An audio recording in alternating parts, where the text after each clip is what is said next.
Hey, it's Dr. Jennifer Stoll again from Cimarron Global Solutions, and we're to key insight number 7 in our 2025 National Benchmark Study on resident sentiment towards sporting events conducted with our friends at Longwoods International, presenting sponsor Miles Partnership in support from Visit Fisco and the Greater Orlando Sports Commission. And like any good research study, I've talked about this before, and I'll link to a video where we explain how to vet good research. But like any good research, you must not only tout all the good things that the data tells you, but you've also got to point out things that maybe run counter to the main thrust of the study, or limitations, or things that should be taken into consideration to tell the full picture. It can't always all be daisies and unicorns. And if it is, then you've got a problem right off the bat. So we did our due diligence, we did our obligation in this study. And key insight number 7 really focuses on some of those things that we wanted to rise up and bring awareness, maybe sound a little bit of an alarm or a little bit of caution, but really things that aren't as, unicorns and daisies, as I said before, when it comes to the studies. And we're going to talk about 3 of them really quickly. All of them are found in key insight number 7 in our study. Number 1 is statements regarding concerns on sports trends. Remember in key insight number 6, I mentioned that we asked about a variety of factors currently at play in the sport and sports tourism ecosystem. And we dove in a little bit more here on key insight number 7. Over half, 51% of respondents indicated that sports are becoming too expensive for them and or their children to participate in. That is a really interesting finding. We're seeing the cost go up and up and up, and people are indicating that as such. They are feeling it in their pocketbooks. Number 2, youth sports specialization or participating in just one sport is an issue in my community. Over 40% responded that that was indeed the case in their community, 41%. And the third aspect here, youth decline in sport participation, whether it be recreational or competitive, is an issue in my community. Again, that was another 40%. So those are 3 statements of concern: youth participation, specialization, and the cost of participating in sports, whether it be from the youth or adult perspective. All of those do warrant that we pay attention. It's no surprise. Those things are no surprise. The question is, how are we actually addressing it when it comes to sport delivery in our communities? Well, I just wrapped up a 4-part series on youth sports, or fixing youth sports, and I'll link to that as well. But these topics are only going to increase in importance as we go down the line. So that's the first thing that we want to tackle on key insight number 7. The second thing that we want to tackle is overall participation rates.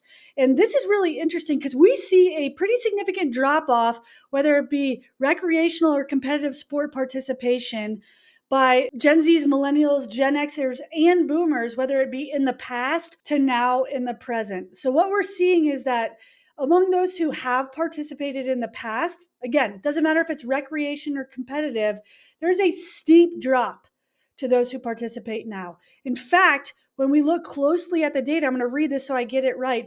Across all of our respondents, again, 4,000 respondents, a third of them had never played any sport at all, whether it be competitive or recreational. And of those who did, which was about 54%, only a quarter of them are still participating. So this tells us that there is a drop off occurring over somebody's lifespan.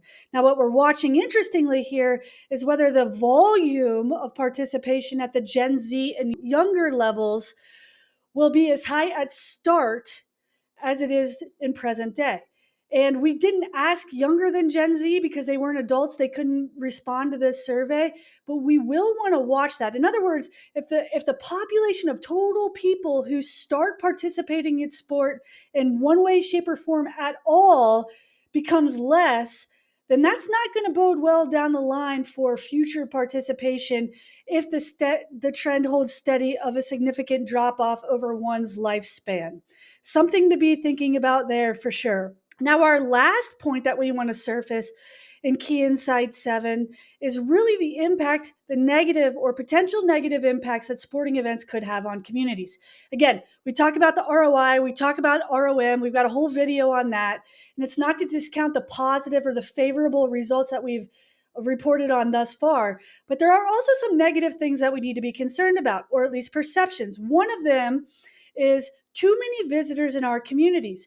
We hear about over tourism or saturation, those sorts of things happening across the industry. But when sporting events are the catalyst for that, at especially the collegiate professional, then a little bit more at the major, and even more at the mega event levels, which makes sense. Residents feel like there is an opportunity, that there's just too many visitors, and it makes it difficult for residents to enjoy the places where they work and live and play. Restaurants, businesses, and attractions, for example.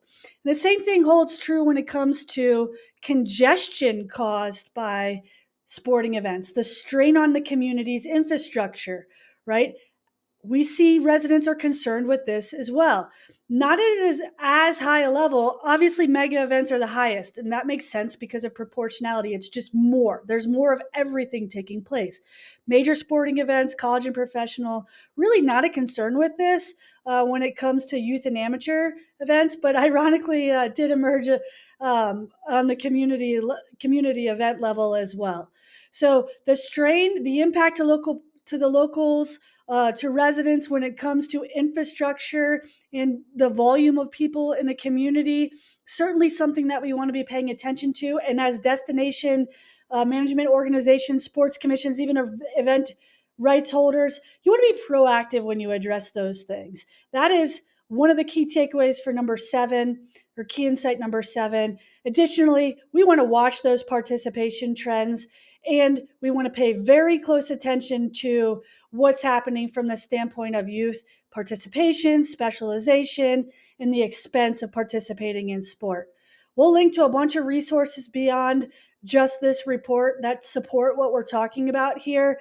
But remember, as our role as boots on the ground in the sport tourism industry, we are really the ones that are charged as quarterbacks for sport in our community. So it's not only our responsibility, but it's our obligation to make sure that we're aware of and addressing some of these things that can be key concerns for our local residents in the delivery of sporting events across the board.